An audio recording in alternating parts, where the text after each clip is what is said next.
Escondido nas profundezas da neve e do gelo dos mares frios, está o habitat de muitas espécies raras de frutos do mar. Bravos pescadores navegam todos os dias em seus barcos através de espessas camadas de gelo para pescar. No vídeo de hoje, exploraremos jornadas desafiadoras e histórias interessantes sobre a pesca de frutos do mar em mares gelados. A pesca do bacalhau é uma das pescarias tradicionais mais antigas. As águas de Block Island são ótimas para a pesca do bacalhau no inverno porque contém muitas iscas e possuem terreno extremamente bem estruturado.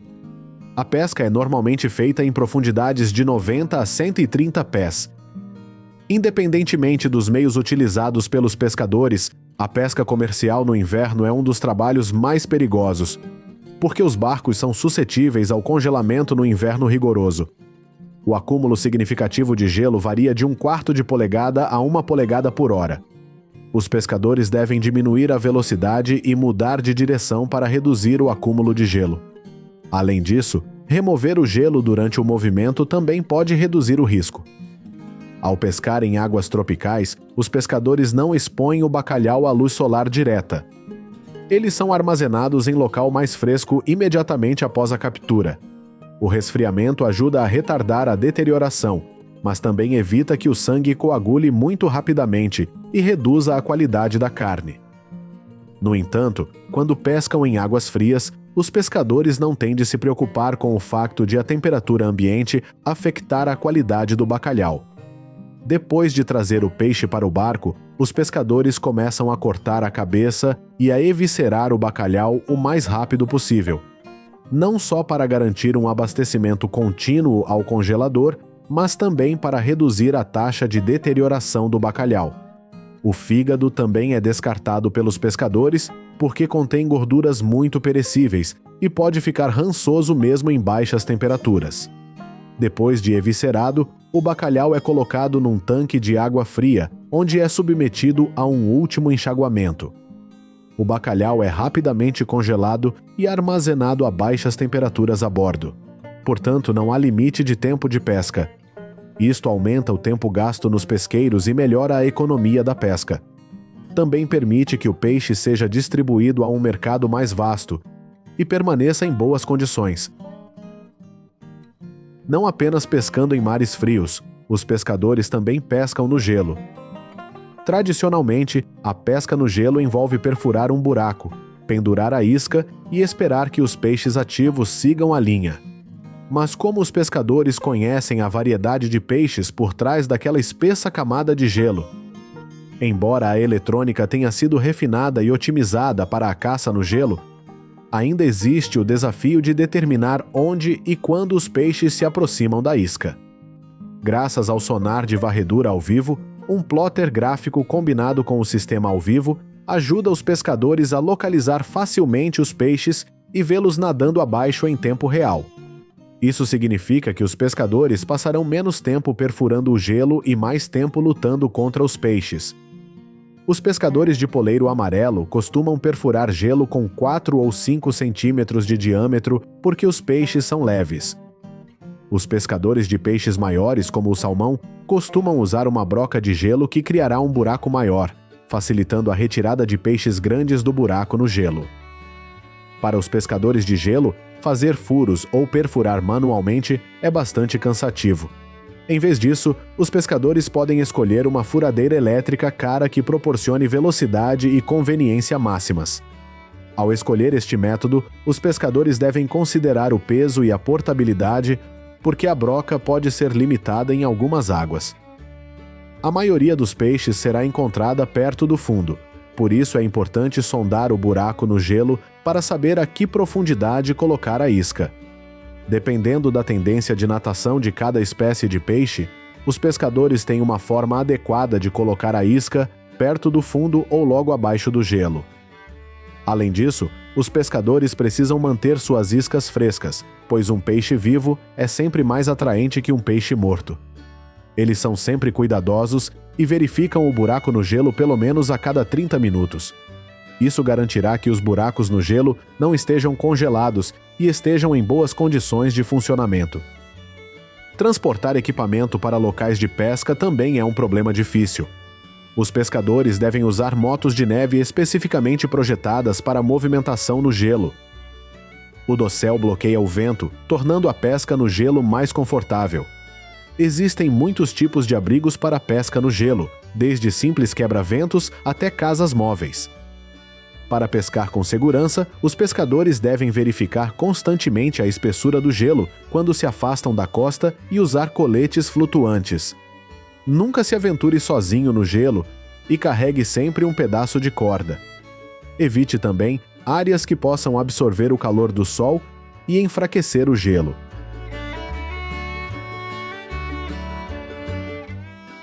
Agora chegamos aos navios que operam no mar por 3 a 4 semanas, antes de retornar à costa, que são os navios pesqueiros do Caranguejo-Rei. Pescadores dispostos a correr riscos, as equipes de pesca do Caranguejo Real preferem ficar perto da borda do gelo porque os caranguejos reais preferem temperaturas geladas da água. Os caranguejos reais vivem ao redor das Ilhas Adak em profundidades que variam de 600 a 1.600 pés. Os pescadores devem marcar a profundidade de cada armadilha com uma boia para identificação. Essas embarcações de pesca normalmente variam de 50 a 300 pés de comprimento e são equipadas com grandes sistemas hidráulicos para levantar e abaixar armadilhas para caranguejos pesando até 700 libras. Esses sistemas hidráulicos também foram projetados para resistir ao frio do Alasca. Dependendo do tamanho do barco pesqueiro, as equipes terão entre 150 e 300 armadilhas por barco. Barcos de pesca maiores com 100 pés ou mais têm em média cerca de 250 armadilhas para caranguejos. Após 1 a 2 dias no mar, a armadilha é devolvida ao barco. Além do sistema hidráulico, os pescadores também devem auxiliar nesse processo. As armadilhas para caranguejos são descarregadas na área de classificação geral, onde os marinheiros identificam os caranguejos reais de acordo com os regulamentos. Os pescadores devem cumprir uma série de requisitos legais relativos ao tamanho do caranguejo real e à época de pesca. Apenas caranguejos reais machos podem ser mantidos, e as cotas são rigorosamente aplicadas. A armadilha em forma de caixa é feita de estrutura de aço e coberta com malha de aço para aumentar a qualidade de cada captura. No entanto, em clima gelado, o navio, o equipamento e as armadilhas para caranguejos congelaram. Os pescadores devem quebrar constantemente as camadas de gelo nas laterais dos barcos e dos instrumentos de pesca. Isso os ajudará a permanecer seguros durante a pesca. Além disso, a Comissão de Pescas também incentiva os navios a limitarem as armadilhas para caranguejos em condições de gelo, pois isso reduz a área de superfície que pode acumular gelo. A cota média por barco é de 124 mil libras, com receita total de aproximadamente USD 868 mil. O pagamento a cada pescador que trabalhou na viagem foi de aproximadamente USD 43.400. Em geral, essa é uma profissão que traz altos rendimentos, mas também traz muitos perigos. De acordo com estatísticas do Departamento do Trabalho, a pesca do caranguejo real do Alasca é a profissão com maior taxa de mortalidade. As principais causas de morte incluem hipotermia ou afogamento. Os membros da tripulação também ficaram gravemente feridos ou mortos pelo equipamento pesado usado para capturar o caranguejo real, ou pelos perigos do acúmulo de gelo no barco. O Atlântico Norte e o Ártico abrigam alguns dos melhores frutos do mar do mundo, entre eles o camarão de água fria. O ambiente frio das regiões norte cria condições de vida perfeitas para este camarão selvagem. As populações de camarões de água fria estendem-se do Canadá, a oeste, até o Mar de Barents, a leste. Os camarões de água fria crescem extremamente lentamente, por isso, os camarões apresentam firmeza, cor rosa brilhante e um sabor agradável e adocicado escuro. A pesca do camarão marinho ocorre em áreas remotas, sob condições climáticas adversas, exigindo que os navios sejam robustos para lidar com o desafio. Cerca de 2 a 4 horas depois de puxar a rede, os camarões são soltos no porão, onde uma esteira transportadora os leva até um tanque tampão abaixo do convés. Depois de classificados, os camarões que atenderem aos padrões serão cozidos ou armazenados a 21 graus Celsius negativos no porão do navio. De volta à terra, os navios levam o pescado para as fábricas de processamento. Aqui, camarões frescos congelados são descongelados suavemente e distribuídos ao mercado. Camarões cozidos são descascados, embalados e enviados para clientes em todo o mundo.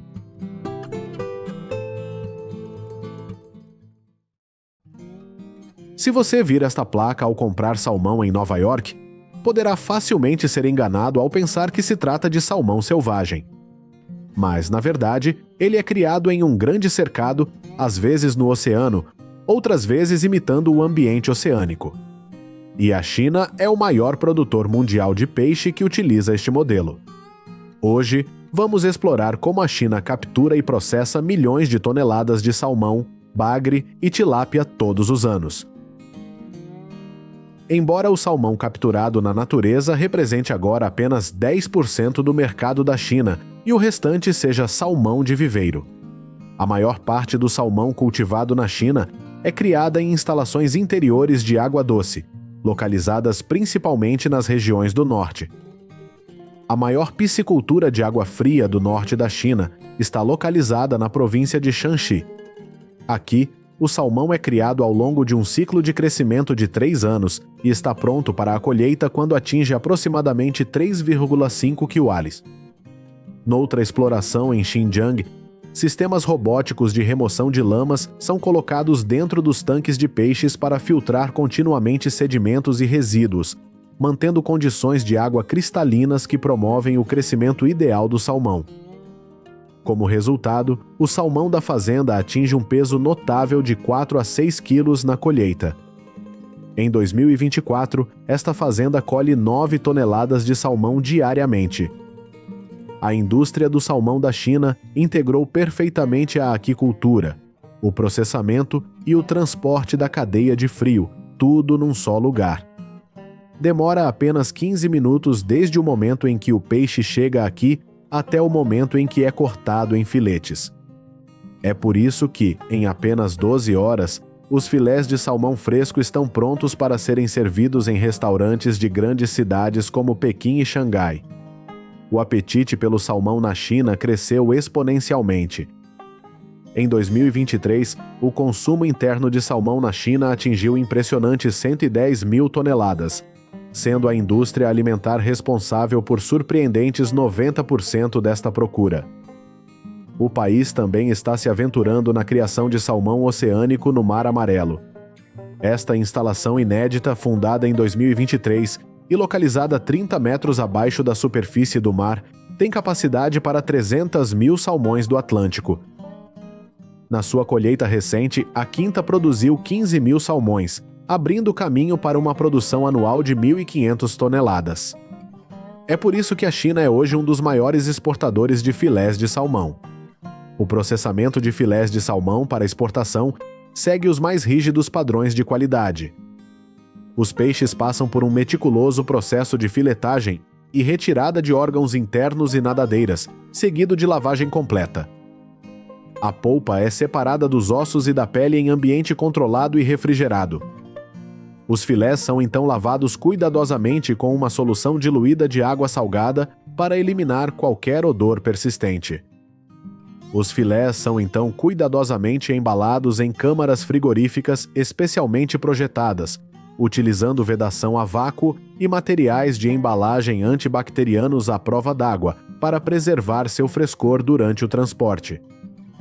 Em 2023, a China exportou 57 mil toneladas de filés de salmão congelados para mercados exigentes dos Estados Unidos e da UE.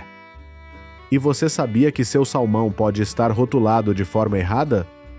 Às vezes você pode ver salmão criado em fazendas vendido como salmão selvagem, que pode custar mais que o dobro do preço do salmão de viveiro.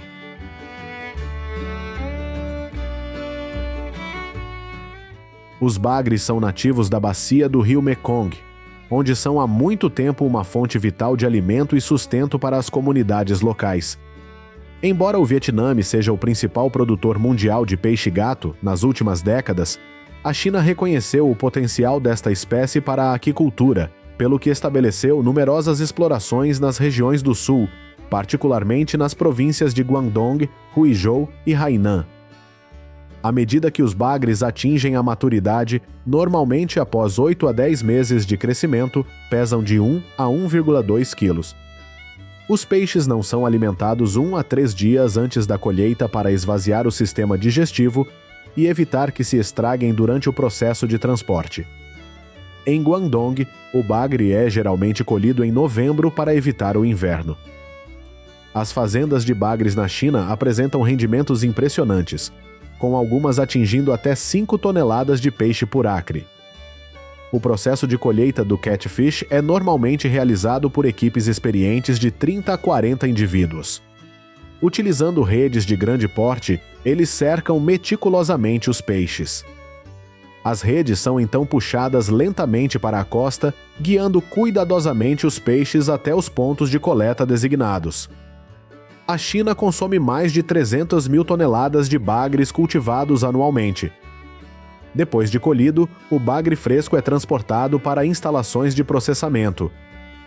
Os peixes são meticulosamente selecionados e classificados com base no tamanho e na qualidade. Em seguida, são transferidos para a linha de modelagem Catfish.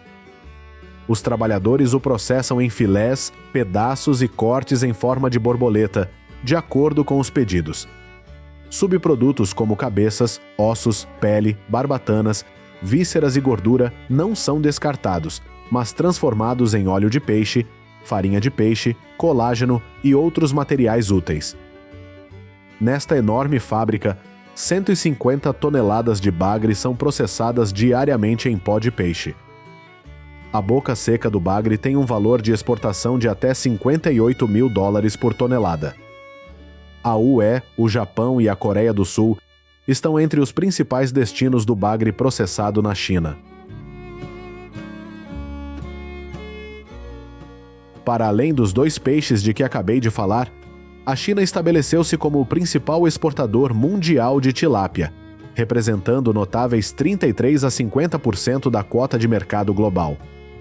Em 2022, as exportações de tilápia do país atingiram quase 430 mil toneladas, gerando uma receita impressionante de perto de 1,4 mil milhões de dólares. As fazendas de tilápia do país estão localizadas principalmente nas províncias do sul de Guangdong, Hainan e Guangxi, onde condições climáticas favoráveis e recursos hídricos abundantes proporcionam um ambiente ideal para o cultivo de tilápia. A tilápia é normalmente colhida aos 6 a 8 meses de idade, quando atinge um tamanho comercializável de mais de 0,5 kg por peixe. O processo de colheita pode ser realizado de 2 maneiras: colheita total do tanque ou colheita parcial. A colheita parcial envolve a remoção seletiva de uma parte da população de tilápia, deixando para trás peixes menores e mais jovens para continuarem a crescer. Muitas vezes, isso é colhido com redes, que são cuidadosamente puxadas para minimizar o estresse e prevenir lesões. Coletores de peixes fortes puxam lentamente a grande rede para reunir os peixes em um só lugar, depois usam uma pequena cesta para pegar os peixes e trazê-los para a costa. A colheita de todo o tanque envolve drenar o tanque e coletar toda a tilápia de uma só vez. Isso geralmente é feito quando a demanda do mercado é alta e se prepara para uma nova safra de peixes. A tilápia chinesa pode render cerca de 10 a 15 toneladas por hectare. Depois de colhidas, as tilápias são classificadas por tamanho e depois colocadas em um sistema de água com fluxo contínuo para que os peixes possam esvaziar todos os resíduos do estômago. Em seguida, são imediatamente transportados para instalações de processamento em caminhões refrigerados para manter seu frescor e qualidade. O trabalhador que corta a garganta usará uma faca especializada para cortar a garganta do peixe. Algumas empresas usam esta máquina para atordoar os peixes sem sangrá-los. Em seguida, eles são processados e lavados para eliminar qualquer sangue, limo e impurezas remanescentes. Depois disso, alguns peixes são rapidamente congelados e embalados a vácuo para criar produtos de peixe fresco de alta qualidade. A tilápia inteira é normalmente vendida fresca ou congelada, com ou sem escamas, dependendo das preferências do mercado. Os filés de tilápia são uma escolha popular entre os consumidores devido à sua conveniência e versatilidade. Podem ser grelhados, assados, fritos ou utilizados em diversas preparações culinárias. A indústria chinesa de processamento de tilápia é orientada para a exportação, com um alcance global que abrange continentes. Os produtos de tilápia do país são exportados para mais de 100 países em todo o mundo, incluindo os Estados Unidos, a UE, o Japão e a Coreia do Sul.